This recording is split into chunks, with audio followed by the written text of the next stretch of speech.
Good morning, Hampton Roads. I'm Heather McLaughlin with Timmons Group. Welcome to Commercial Coffee Virtual Edition. Today's program has been approved by AIA Continuing Education Credits. To request your CEU after this program, visit the virtual events page on Timmons Group website following the program. To submit questions during the program, use the Q&A button that's down below in the center of your screen, and that will pop up to the chat. Now, on to our program. Over the years, we have enjoyed coming together monthly to visit new and renovated spaces around Hampton Roads. Today, in the comfort of your own space, grab a cup of coffee and join us as we hear from leaders around Hampton Roads. Let me introduce our moderator, Mark Richardson.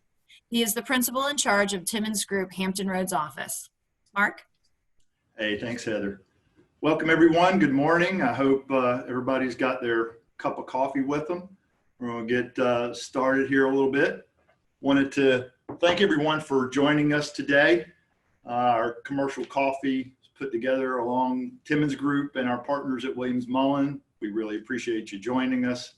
If you're new to commercial coffee, we meet monthly. We tend to tour a local project or renovation, have a cup of coffee, network with friends. So now we're doing this a little bit differently as everything has forced all of us to change how we're doing business. We felt like it would be very appropriate to bring in some local leaders and let them talk about how they are adjusting, especially in the development world, in coping with this new normal. I know everybody's trying new things. There has been some policies and things in place in the past that have really helped now. So we thought that we would give them this platform to be able to go through how they're handling it in those terms. So get right into it. I will introduce our panel. Starting off will be Chuck Rigney. He is the Director of Economic Development for the City of Hampton. Then we will have Michele DeWitt. She is the Economic Development Director for the City of Williamsburg.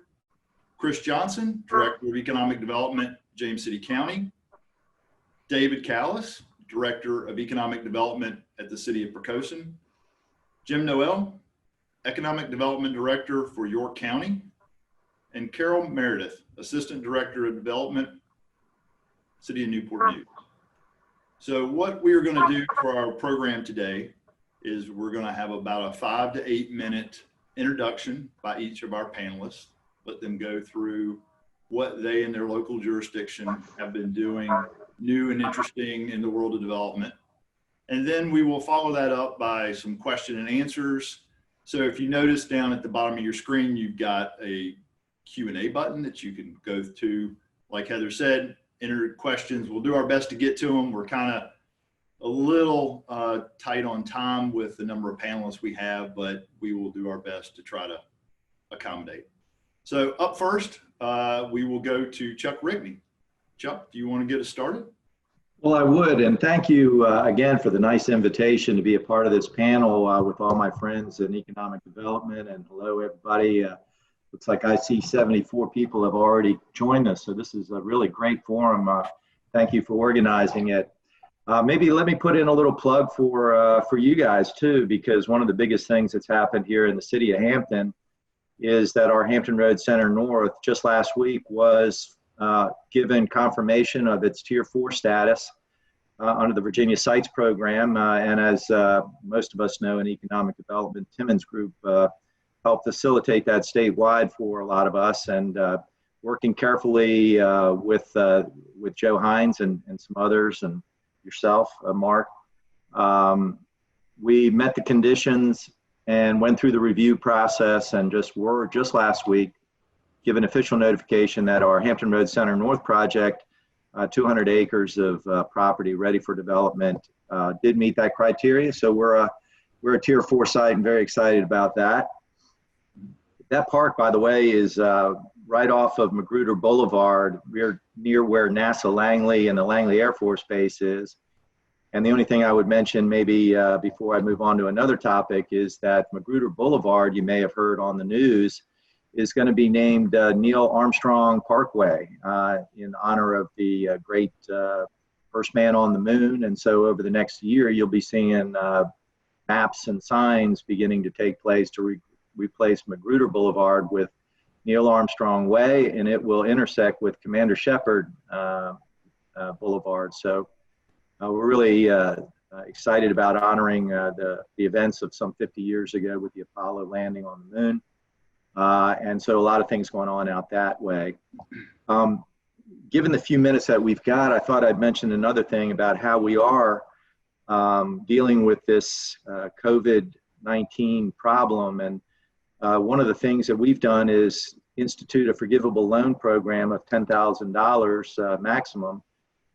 We repositioned $500,000 of economic development funds in order to give some relief to our small businesses prior to and first dollars out until they can get the federal dollars from the SBA disaster loan relief programs. You go onto our website at www.hamptonva.biz and people can apply online.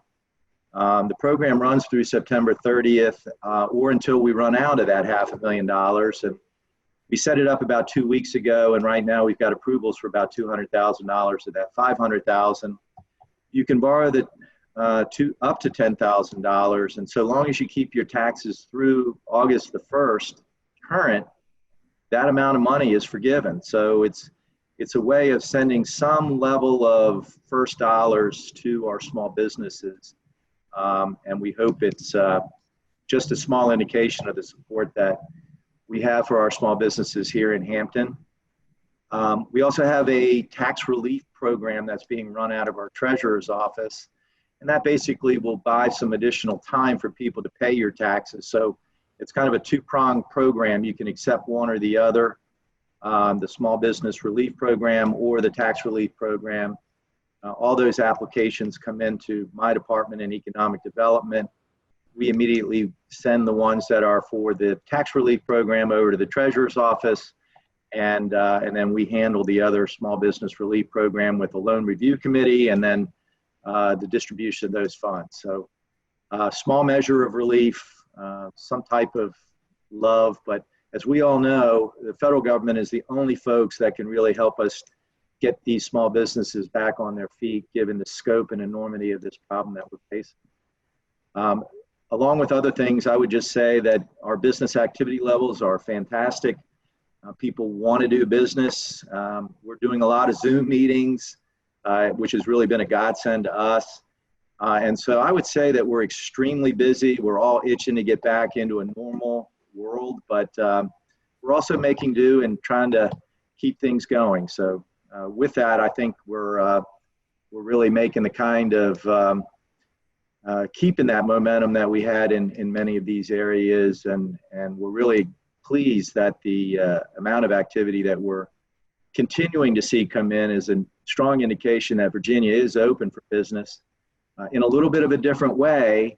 And we're obviously listening to our leadership and the governor's leadership on when we can kind of take things back to normal, and when we can, especially on matters dealing with our Economic Development Authority or our city council, that when we can get back into the business of meeting regularly and approving things that aren't, quote, otherwise would do irreparable harm to the city. And we're kind of restricted in that way right now, but we've got a chock-a-block couple of meetings coming up in the middle of the summer when we're all hoping to return to some sense of normalcy, and hopefully we'll be, it won't be too much longer, but in the meantime, we're getting a lot of work done in preparation of those days. So that's kind of what we've been doing. Yeah, that's great. Is those programs, have you put those on your website? Is that on the economic development site? Is that where somebody would go? If you would go to www.hamptonva.biz, you'll be able to see that criteria. Basically, we're looking to make sure that it's a small business, that you have under $1 million of gross receipts, and that then the maximum award is kind of based on what you've taken in, roughly. We've come up with a formula that basically says, if you're making over $40,000 or $40,000, then you're eligible for the $10,000. But we're really hoping that people will just take what they need to get through the, the last couple of months and maybe the next month, maybe 3 to 4 months worth of operating costs or other things that can keep their business at least paying their bills and sending some love to their furloughed employees, for example. Great, thank you. Sure. Michele, would you like to go next? City of Williamsburg? Sure, happy to. Good morning, everyone. As Chuck said, it's great to see all this participation, and thank you to Timmons for organizing this. We really appreciate it. I'm going to go through a handful of things of what the city's doing and what my office is doing, and then move on to the next panelists. But I look forward to your questions later. Everyone in the city who can is working remotely. So we have everyone at home with their computers and webcams, unless you're a fireman or a policeman or public works, or a codes compliance inspector or a building inspector. So they are reporting to work every day and doing inspections every day. So I'll get into that a little more. Those who do report to the office get their temperature checked twice a day. So there's a fireman who comes around and checks everyone's temperature in the building. And like everyone else, our building is closed to the public. There is a drop box at the front door and a big Rubbermaid tub for your plans if you're not submitting them electronically. So that is checked daily as well. We also have a 24-hour hotline, and I'll put the number in the comments. It's 757-259-7200, and that's manned 24 hours a day by city staff. So it's been a way for us to keep some people employed and active by taking those 24-hour shifts, people whose work had slowed down, maybe in Parks and Rec, because the gym is closed. But it's also been very popular with the public. So if you need someone off hours, feel free to call that number. During the day, all our normal phone lines are being answered as usual. We do have daily, the department heads meet as an emergency operations team daily, every day, to keep up to date with what's going on across departments and talk about how to keep the work of the city going during these times. For planning and codes compliance, which I think is what most people are really interested in on this call, we're still issuing permits. We're making those inspections. As I mentioned, we have 3 big projects going on. One is the High Street Apartments. The second is the $120 million Midtown Row project. If you haven't been to town lately, the elevator shafts are up and first floor is starting to arise. That's a 5-story vertical mixed use project in the city, and that is continuing. And then the other big project is one of our motels is converting into apartments. So all 3 of those projects have a residential aspect, 2 entirely and 1 partially. So those are still moving forward. We're also hearing some activity from developers who want to continue to do work. So that's really good news for the city and for the region. We have, what else is going on? Oh, tonight, the Architectural Review Board is meeting virtually. They have 22 cases. So if you have nothing else to do at 6:30, tune in and watch the Architectural Review Board meet. Our Board of Zoning Appeals is meeting next week. Our Planning Commission does not have a meeting scheduled, but they are ready if something needs to come in front of the Planning Commission, trying to do as much administratively to keep things moving forward. You can, as I mentioned, you can submit your plans online or in the Dropbox. And we're also not enforcing any sign regulations right now. So as you know from your communities, or if you've been to Williamsburg, all the restaurants and retailers have signs out telling their customers how to receive curbside delivery, how to order, and letting people know that they're open in a safe way. And so we are not enforcing any sign ordinances around those issues. We're letting the businesses do that. City Council meets Thursday, and that'll be I think their 3rd virtual meeting. So this one's a specially called meeting. They're going to talk about how to fund revenue losses from COVID-19 that the city's facing. And they're also going to consider $1 million business grant program to our businesses. And as that's proposed right now, that would mean any business who's locally owned, and we define that as their principal office is within 50 miles of the city of Williamsburg. We did not want to exclude franchises who are locally owned. And if you've been impacted by COVID-19, either closed by the governor, if you're a hotel, you're probably closed, or if your sales have been reduced, and we're defining that as by 50% over April of last year, you're eligible to receive half of your BPOL payment back that you paid for 2019. So that's how we're structuring it. There's a million ways you can structure these programs, but that's how we decided to propose that, and council will act on that Thursday. If they approve it, that will go live the following week after the EDA meets, because the EDA will be managing that program for them. City Council also delayed the due date for March and April meals and room tax receipts without penalty. So they're still due, and you still need to fill in your paperwork, but the actual money's not due. That's been delayed, as many communities have done. And then lastly, my team, we're meeting every day, and like all my colleagues here, fielding calls and helping problem solve and with our businesses and getting information out there. We developed a small marketing grant back in March to help our businesses adapt to how to sell and reach their customers during this time. And that's a $500 marketing grant so that they can pivot if they need to move online.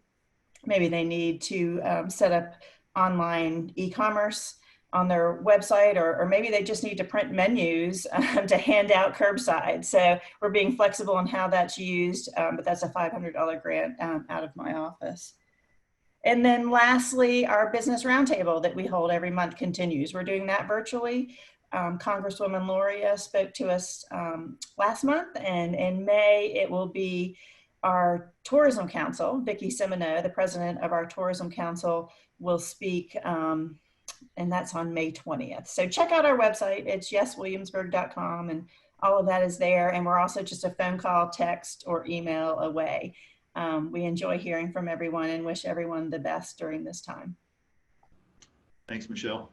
It's great to hear how everybody's kind of coming up with new and different ways to be able to have these public meetings, which I know everybody was concerned about early on. Up next is Chris Johnson, James City County. Chris. Thank you, Mark. Certainly, good morning, everyone. Appreciate the opportunity to be with you today. Try to keep things relatively short here on our end to get to as many questions as possible after the remainder of the panel speaks. Our Board of Supervisors has been meeting under an emergency ordinance, fiscal quorum present in the meeting, but most of the participation, all the participation from the public has been virtual via write-ins, emails, call-ins that are being played during the meeting. Our Planning Commission is doing the same. All Planning Commission subcommittees, as well as our EDA, have met virtually under that ordinance. So we had our first EDA meeting virtually last week. In terms of community development and planning, plan review, everything is still being submitted electronically through PermitLink. You can still drop off physical plans in the office. Most of staff is, half of their staff is working remotely, half of them are in the office. I'm in the office every day in economic development. My staff is working, teleworking from home, but we are communicating on calls every day. Not only within our building, but with other departments. In terms of plan review, the only changes that have occurred, the Board of Supervisors has waived all credit card and convenience charges relative to plan submittal during this time. Building safety inspections that can be done remotely are being done. Those have the ability to limit personal action. Staff is still going in the field. But those that require in some of our assisted living facilities, nursing homes, occupied homes, our building safety staff has worked out a way to be able to submit videos and photographs in some cases to be able to keep inspections rolling. And from what I've heard, feedback has been very positive to that, and there haven't been any delays of note. In terms of what is happening through economic development, we continue to see the obvious hits in the hospitality and tourism sector. Our manufacturers, though, are all doing very, very well. We've had several who've announced expansions to their capacity, especially for food distribution, supply chain. Our announcement that we had last month, our exciting announcement of Katie Navian taking over the former lumber liquidator site in the Stonehouse Commerce Park. Been encouraged with the feedback I've received from the logistics manager who's handling that. They have relocated all of their inventory from a facility in New Jersey to the site within the last month and received their first shipments through the Port of Virginia within the last 10 days. So they are ramping up very quickly in their warehousing operations and already discussing expansion plans to triple the size of that facility here in the coming years to ultimately get up to 180 employees and establish their North American manufacturing headquarters for their product. I'd be happy to answer any questions at the end, but to just keep it short. Again, appreciate the opportunity. Thank you all. Thanks, Chris. Appreciate that. Up next, we got Dave Callis, City of Pocosin. Mark, thanks. And thanks to both Heather and you guys for providing the opportunity today. Good morning to my esteemed colleagues and to everyone who's sharing their time with us today. This is a great opportunity.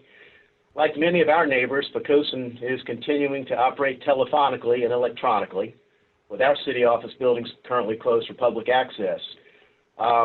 Our citizens have engaged these customer service opportunities alternatively, and they're also utilizing our city drop boxes to convey correspondence. And quite frankly, in these new and unexpected circumstances, our building inspections and plan review and other operations have continued, albeit in uncharted waters. It's all new for all of us. As far as our city council meetings and other boards and commissions, thus far, City Council has met twice in virtual meetings. They've gone very well. And although we haven't had our other boards and commissions meet as of yet, those virtual services are available, and we anticipate that we'll engage those the longer the COVID-19 crisis continues. Our Economic Development Office is working both remotely and at the office to assist our businesses. Our contact information is on our City of Pocosin website, on economic development area, and we're happy to respond to anyone with questions and continue to work with our businesses in that way. I know that it's great to talk about new projects, and they're very important to our city and every community, but quite frankly, during the COVID-19 crisis, we've pivoted the lion's share of our efforts towards supporting the sustainability of our existing businesses. Like everyone else's, our business community has been greatly impacted. Many of our businesses are single proprietorships, and along with our restaurants and our service commercial entities, they're hurting, and they're doing their very best to sustain. Like all of y'all, we're attempting to mitigate these challenges with them by reaching out to them individually, keeping them informed of loan and grant program opportunities, and assisting them to connect with these resources whenever needed. We're pleased, quite frankly, that several of our businesses have had success with their loan applications, and we're hopeful that the second round of PPP, although I understand it got off to a challenging start yesterday, will provide further support for them. We've also developed publicity initiatives to promote our restaurants and other retail site businesses who are currently open.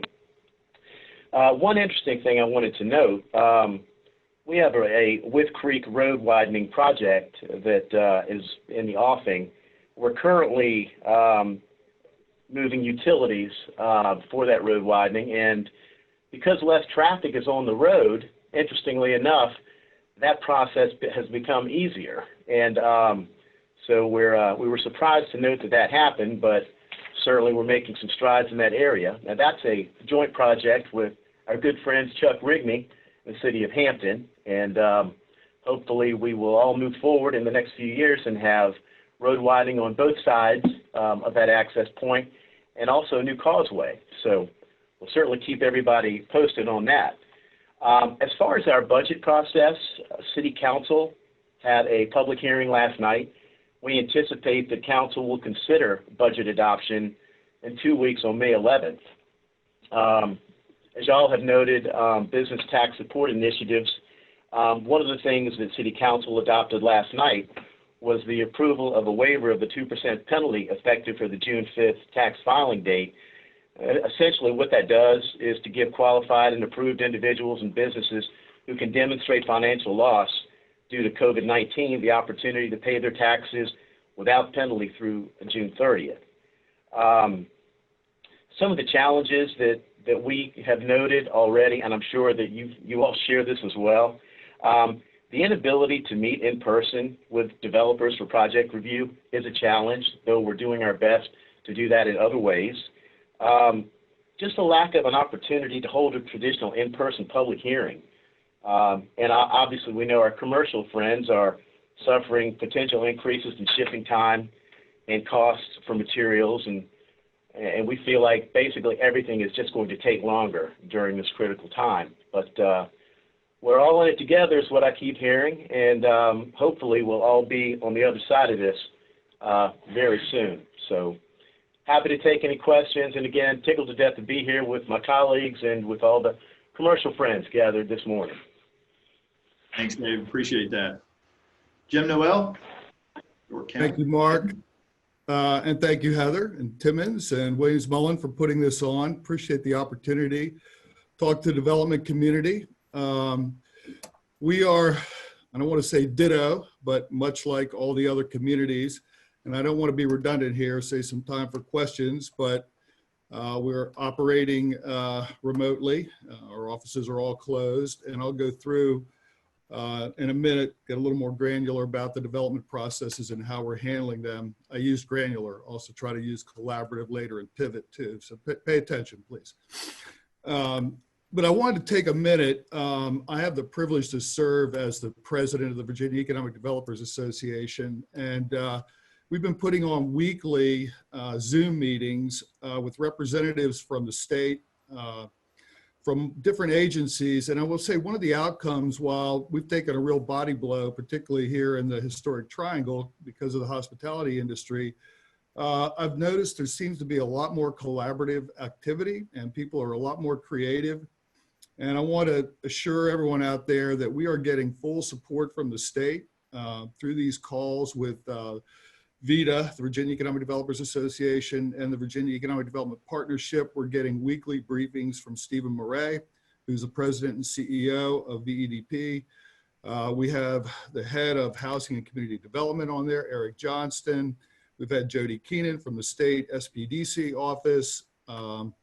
We had John Reinhardt on from the port yesterday, and I was so pleased to hear that while their actual number of shipping visits are way down, they're continuing to pursue all of their projects. The dredging is moving forward and other activities. So, I mean, hopefully, if we're more collaborative and more creative and work together, we'll come out of this stronger than what's going on right now. So, I mean, I think that's very heartening to see all that is occurring. And while the state, they're continuing to do business attraction, continuing to push those leads to the regional groups and to the localities. So that is continuing, and we're still seeing good activity.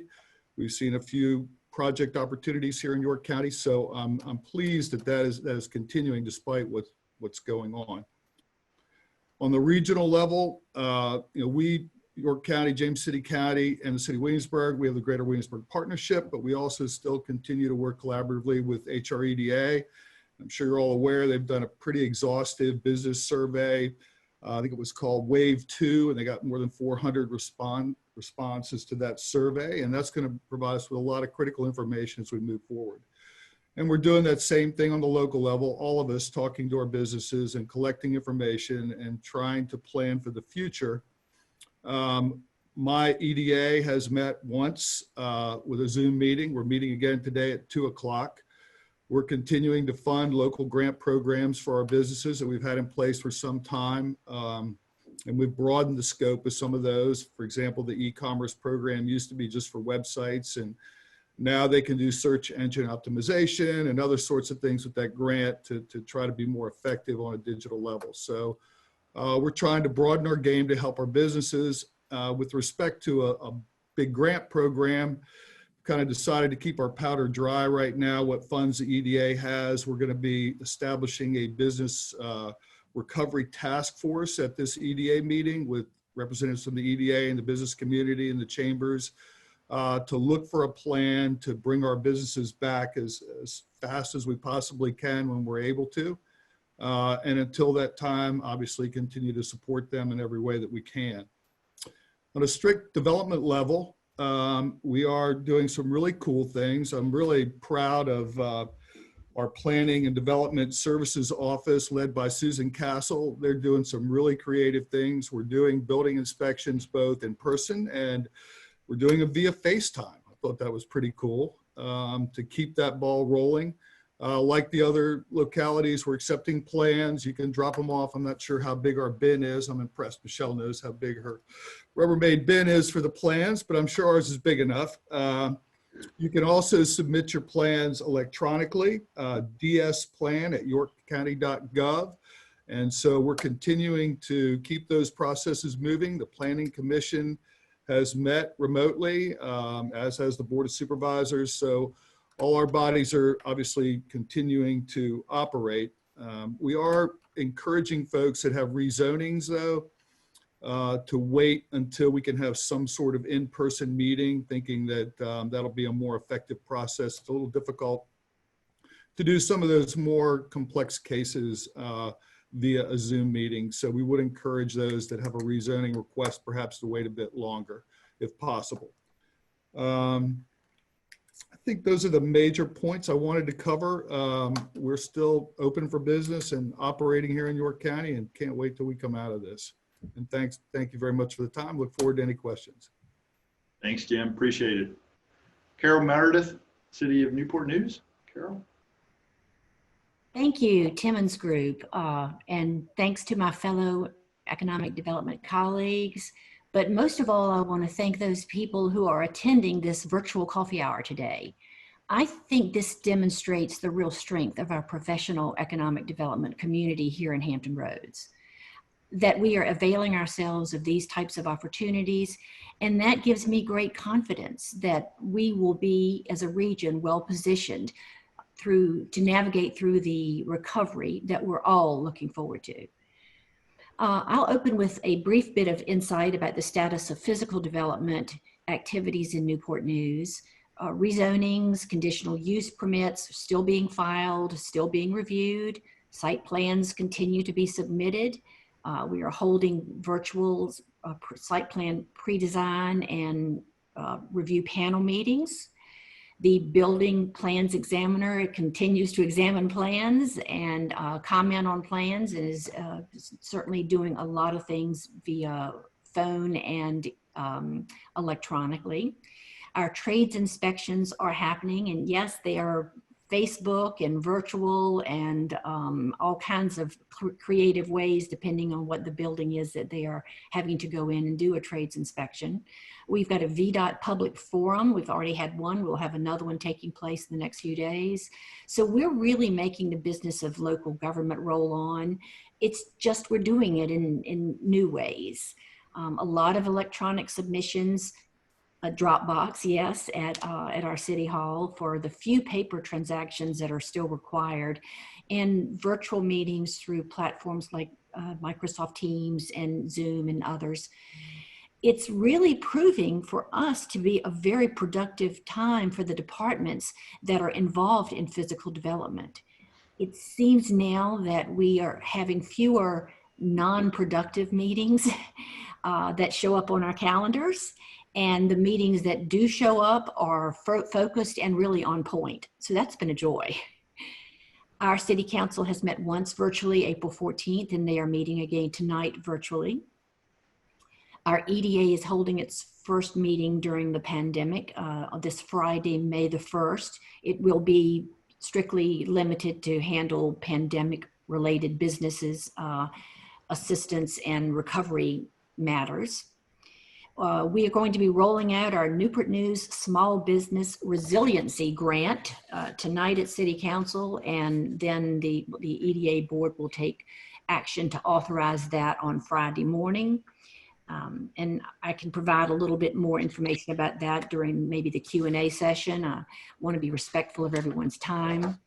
I would share that our development department in Newport News was really sort of ahead of the curve in being prepared for this situation. By March 19th, and we've got a pretty big outfit, we had all of our professional staff and most of our administrative staff completely outfitted to telework, including remote access into the shared drives. They had also completed and executed their required telework contracts and IT contracts that, of course, we have to make sure that we've got all our bases covered there.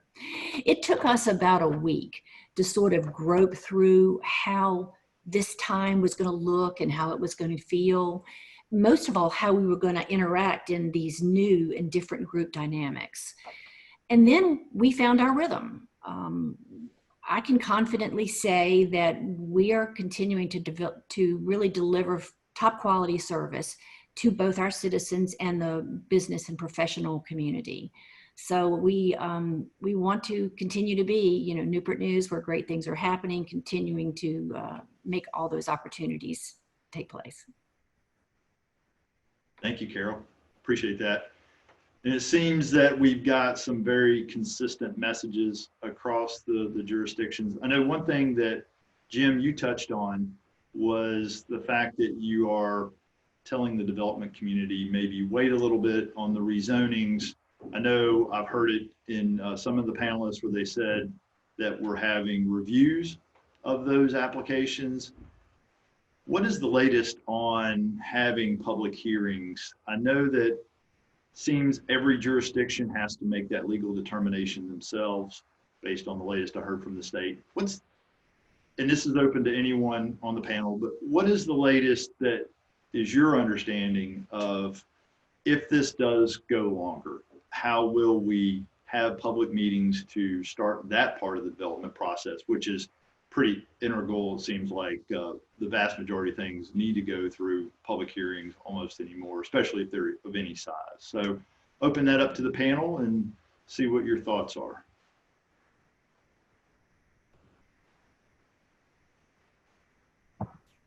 Well, certainly, we've kind of earmarked the June timeline for when we might have some kind of return to some normalcy, but that was information as of a couple of weeks ago, right? So I think we're all, just taking our lead from a lot of what's coming out of the Richmond from our governor and also from our city leadership. In fact, yesterday we provided updates to our city manager relative to the telework plans of our various departments, including development, to take us through a June 30 kind of look, just in case. So we're planning to be certain that we can continue to carry on if it lasts a bit longer in the way that we have. Again, I would say that the ability to access interdepartmental requirements and meet with our prospects and our business community folks via these teleconferences or other means has really allowed us to kind of conduct business as much as usual, get a lot of the preliminary work done, and then anticipate that we're going to be pretty busy as governing authorities and bodies when we finally do break and we're able to vote on things of a more routine nature. So there's going to be a pent-up load coming in that we're trying to figure out how best to handle that pent-up load when we can get quote back to business. But in the meantime,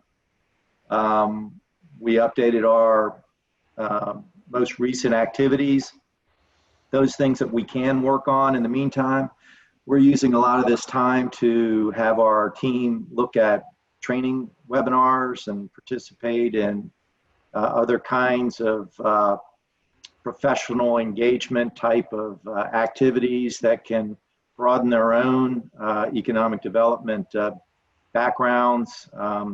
finding out other ways that our small business community can tap into resources, and we're posting those on our webpage as well, what resources are currently available. And so right now we don't know when that is, but we'll be ready for it.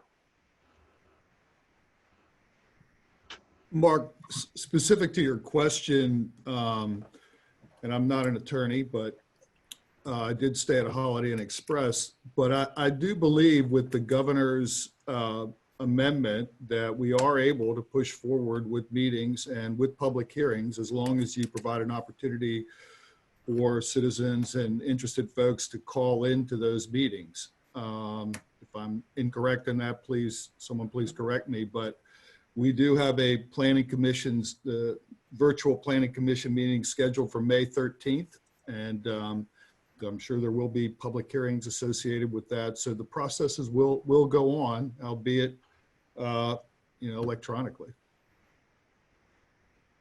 I can only imagine that providing some means for people to not have to come in person, even after some of these lockdown requirements are relaxed, there's probably going to be some folks that just will not want to come out in public. They may be, in one of the danger groups. I think having those kind of things set up and ready to go is important. Has anybody else found, Michele? Well, a couple of thoughts. We're still getting work done in terms of the bid to do our paving overlay.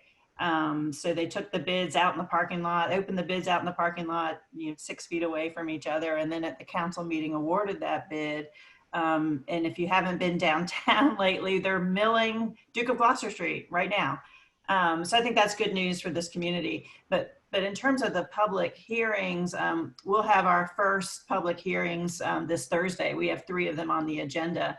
And just food for thought, I think we're all learning in this process, we're probably getting wider spread public input through this technology than a 2 o'clock meeting in City Hall, a council meeting. So, if I'm at work, I can hop on virtually and participate in a public hearing instead of having to drive downtown and sit through the city council meeting. So I think we're all going to learn things from it. And like I said, Thursday, we'll find out how the public hearings go. And we're being, as broad as we can under the emergency declaration. Like I said, we're still awarding the paving contract. We're still trying to move forward with everything we can. And stay tuned or tune in on Thursday to see how that goes. So Michele, you mentioned the paving contract. So one of the other questions I think people have is public projects, things that may have been in your CIPs, how those are going to be affected. Even in the short term, I know long term is probably a little tougher to try to look out that far, but you had any discussions internally how these public projects may be viewed? Are they going to go temporarily on a pause? Chris, what's your thoughts there in James City County? So I understand everything, all the capital projects that are still active will continue. There has been no action by our board to put any sort of halt to those projects. I know bids are still, projects are being put out and bids are still being solicited.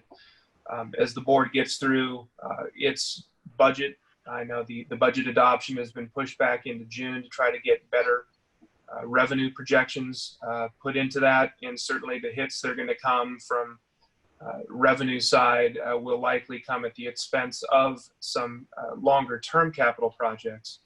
But everything that's currently in the system, everything that's been proposed will continue to move forward.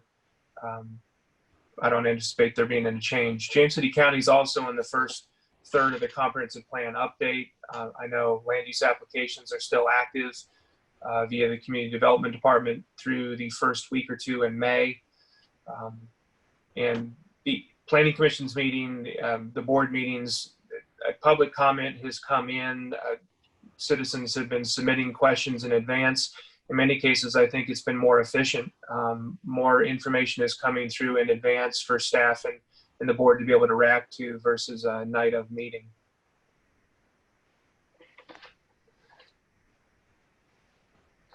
I think we're probably, this group is preaching to the choir about how really efficient these virtual meetings are and how it does open up government to a lot of folks who would have a difficult time coming down to a public hearing or to a council meeting at a time that is not convenient for them. We are, however, challenged by what our city or county attorneys or our EDA attorneys do relative to interpretation of things. So that's, we're trying to find a balance of what we can and cannot do. I do think, I agree with Mr. Noel that the new legislation is going to certainly help us. State legislation is certainly going to help us and help us to advance our case. Right now, that, for example, our EDA board meeting, though, is only authorized, according to the way it's interpreted by our legal folks, to do pandemic-related activities. I think this is going to give us a great opportunity to be able to show, after this time goes by, that this actually is a pretty good way to do business, and it can be virtually open to the public through all sorts of fora, and that we should really be able to consider it going forward. So Carol, one of the questions that did come in asked about the City of Newport News and when you thought that you would actually have in-person meetings. Do you have some insight on what you've discussed internally for that? No insight other than we certainly won't do anything before the June 8th, June 10th timeframe. And what we have shared, discussed in our leadership meetings after that, is we will go into a phased return to work. So that we can maintain social distancing, and that we will still have some people telecommuting and working through schedules such that we won't all of a sudden have 600 people in the building after having very few people in the building. So we will be going through that kind of a phased, but no news beyond that. So to the panel, as you all are watching the development community and you're seeing projects either may get put on hold or canceled, do you see any market sector that may be hurt worse than others? I know hospitality obviously is hurt. That was probably not a huge part of the current development, although I know that there are some of those projects in the pipeline. You all talk a little bit about things you've seen, whether residential, industrial, commercial. What has been the general mood of the development community from your perspective? And does any one of those sectors fare a little better in this environment than others? Jim, you want to start with us?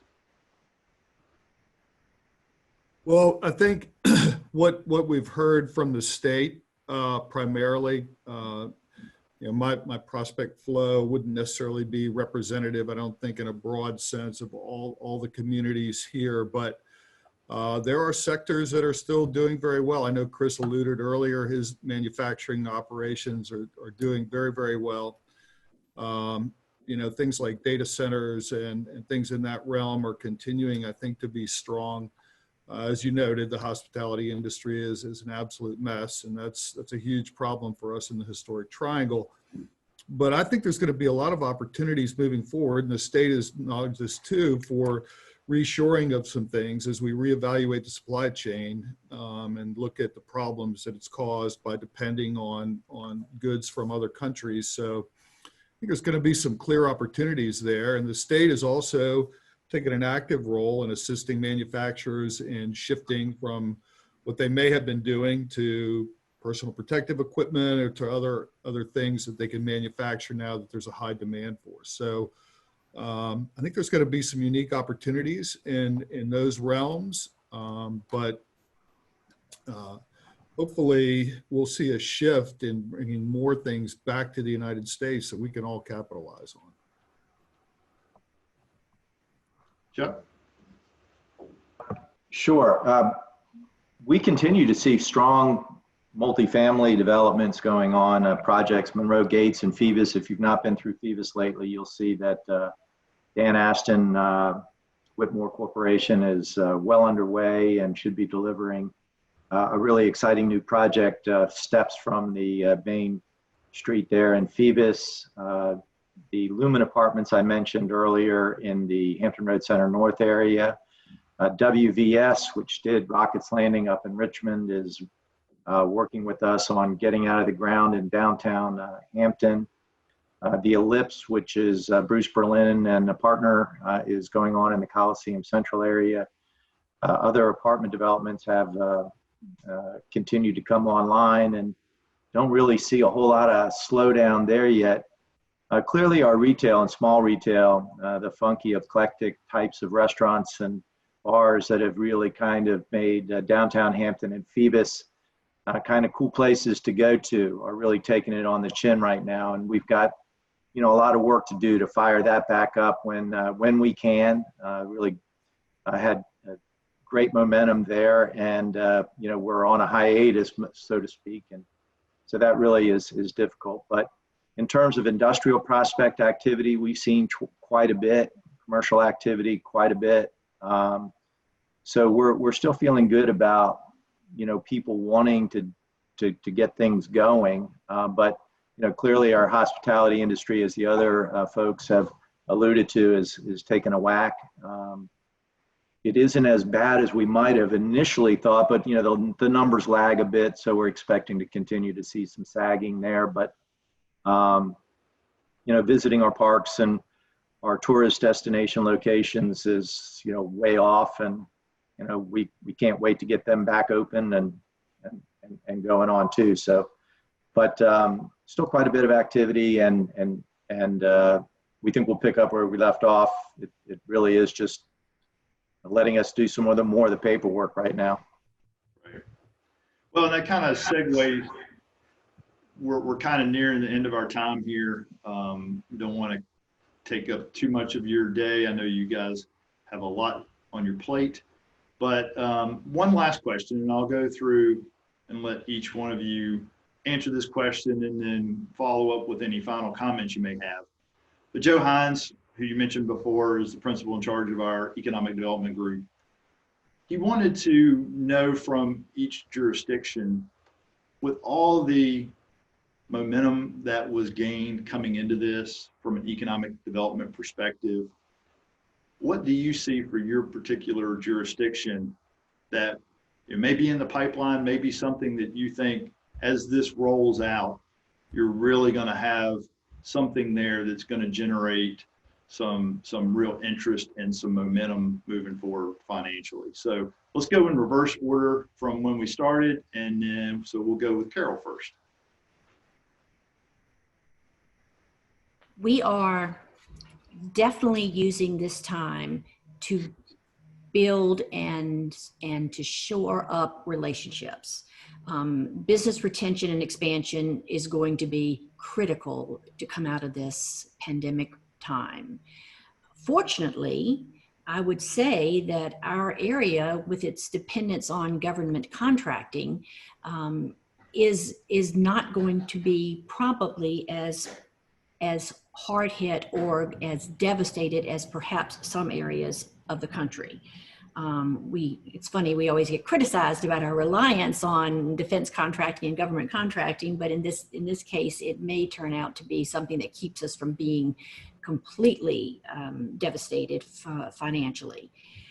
We think that this is the time to continue to talk to our small business community, to focus on what their needs are. And we are repurposing some of our superb, talented individuals in the office, and they are dialing, they are calling, they are reaching out, they are finding out what's on your mind, what is it that certainly we encourage them to take part in the HR EDA business survey phase 2, which is a wonderful survey that will be very helpful.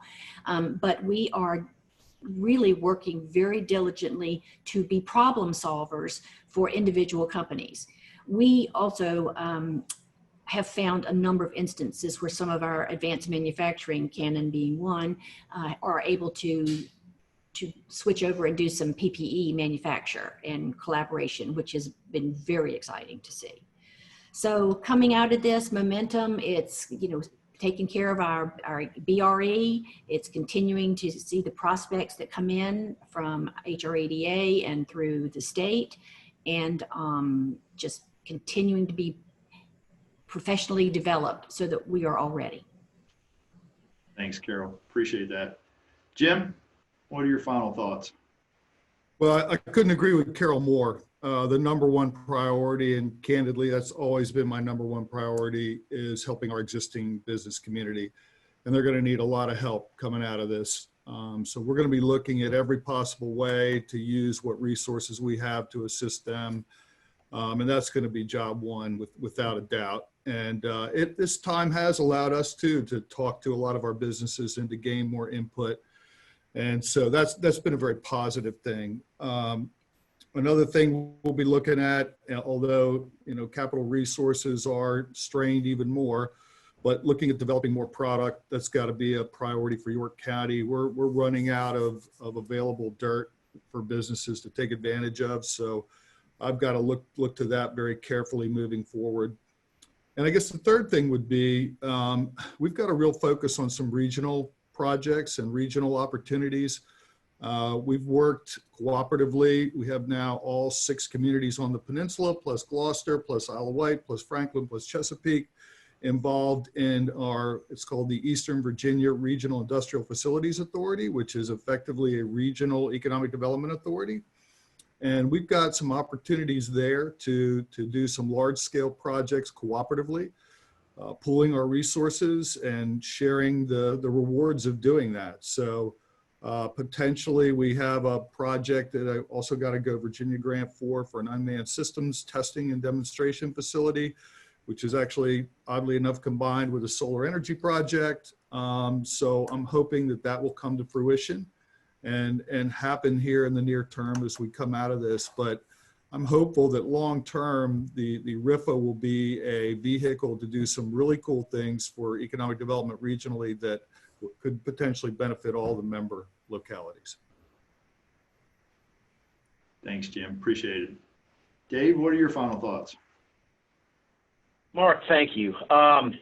Yeah, I think the feeling we have, and I think it's been echoed by my peers, I don't think we come out of this immediately and ramp straight up. I think the process will be slow. I think, as Mr. Noel mentioned, our focus will be on our existing businesses and making sure they have the tools they need and the support that we can give them to come out of this. And I think it's going to be slow and somewhat painful to begin, but I think we have every expectation that we'll get back to where we were with the momentum that we've all had and carry that forward. One bright spot for us, and I realize it's not of a commercial nature, but our residential starts continue to be strong. And that's good news for Poquoson. Residential growth for us, quite frankly, is economic growth for us as well. So that's a silver lining in all of this. I think that our planning department continues to review housing projects that are being put forth, and we're excited about that and excited about the opportunities on the other side of this. We also are looking at June 10th to see what's next, and hope it'll be something very positive. So that's where we are. Great. Thank you, Dave. Chris, your final thoughts. Thank you, Mark. One of the nice things that's come out of this entire process for us is just the renewed communication. We're not only having business to business with each other, but the communication that we're having cooperatively throughout all the jurisdictions here on the peninsula, certainly here in the GWP. But the amount of connections we're being able to make between businesses in our locality has opened up some opportunities that we wouldn't have known about previously. Have several businesses that are already talking about when they emerge on the other side of what opportunities exist for expansion with the business sites program, the VDP, and Timmons has certainly been a part of. We have numerous opportunities to be able to move forward on that front, to be able to accommodate some of those supply chain needs that our businesses are saying are out there on their horizon. So we're very encouraged that when we do come out of this, that we'll be able to have a quicker return to the level of production that we were seeing before. And some events, tourism events that were either postponed or canceled this year will be coming back as well. And I think that'll really help not only James City County, GWP, but the peninsula and the region as a whole. Great, thanks, Chris. Michele. Well, my colleagues have said it beautifully. Existing business has always been our priority. It doesn't get the headlines, but that's where we focus, and that's where 80% of our growth is all the time. So we really need to be working with them. I agree about the regional collaboration. So I think the only new thing to add would be our anchor institutions. So we have two in Williamsburg, Colonial Williamsburg Foundation and William and Mary. And so strengthening those relationships with those strategic partners and how we reopen the city and the region and do that well. A real small example is the milling and paving of Duke of Gloucester Street. That typically is very difficult to figure out how to do when you have millions of tourists around. And we would rather have the tourists here, don't get me wrong, but we jumped on that opportunity to do that work now in that window. So we'll be ready when it's time for them to come back. So those infrastructure investments remain very important. Thanks, Michele. Last but not least, Chuck, what's your final thoughts? Well, again, I really appreciate being with you all this morning. I would stress again, both the collaboration and cooperation that I think this has really hammered home to us. Our partners at Virginia Economic Development Partnership and the Hampton Roads Economic Development Alliance. We know we have a chance right now to really address what is becoming evident to everybody. Our supply chains are too far away. And so we're going to try to get some of that action and see if we can make certain that we don't find ourselves with this kind of distance between our supply chain and our important and growing industries. We're seeing Hampton Roads Center activity, I think, coming into its own. And so you're going to be seeing some really exciting developments coming out of that very, very shortly. And I think it's because of its proximity to the NASA Langley Research Center, and some of the technologies that are spinning out of that are really starting to happen on the peninsula in a big way. We have the existing business space that continues to need space. We are still tight on the peninsula. We're working with technology-based businesses, kind of like what Jim was talking about, unmanned systems, Hampton University's Severe Storm Lab, which is tracking hurricanes at a rate that is more accurate than most of the other models that you see. Really exciting technology. And also the RIFA that Jim mentioned, ways that we can collaborate by contributing money into each other's projects. When you start contributing money into regional projects, that makes economic development real, because we all know that boundary lines are political. If we start sharing the love and sharing the money, regionalism will happen, and it's an exciting development. Was really proud to become a part of it when I came over to Hampton about 1.5 years ago, and to see the work that they had already been doing. And I think the future is, as we've always said, collaboration, regionalism, but if anything, this pandemic has driven that point home to us in a way that I hope really ends the debate once and for all. I would agree. Thanks, Chuck. Thanks to all of our panelists. We really appreciate you taking the time to sit down with us today, tell our audience kind of where you are. Heather, putting it back over in your hands, if there's anything else from your perspective. Thank you, everyone. Really appreciate the good information, and I do feel the collaboration for sure. Just a reminder to all of our attendees and the panelists themselves, if you were looking for a continuing education unit, just visit Timmons' website under virtual events. You can click a button and request a certificate for today's program. Thanks again, everyone. I really appreciate your time. Have a great afternoon. Thank you all.